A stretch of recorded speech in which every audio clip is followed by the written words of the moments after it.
kakayahan mo, hindi yan sapat na maigagarantiya mo para maililigtas natin ang ating buhay. Kaya nga kung makita natin si Pastor Bong, kalusot siya, diba? Nagja-jumping yan. Lagi.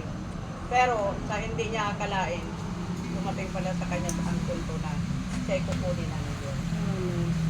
Pero magandang pangyayari sa buhay niya mga kapatid dahil nag-meeting pa sila sa tatlong church pa ang kanyang hawak. Biniting niya pa yan ang lahat-lahat mga kapatid. Nagbigay pa siya ng mga panukala na kung paano umunlad, mag-grow ang kanyang iglesia.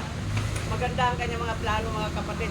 Kahit na sabi nga ni Pastor Rodel Naranda, marami silang plano, silang dalawa para dito sa atin. Pero ano nga ba ang magagawa natin? Kung hanggang doon na lang ang buhay natin. Praise God. Kaya yan ang isang bagay na dapat natin paghandaan. Dahil hindi tayo handa sa lahat ng panahon na kaya mo ba? Kaya ko kayo.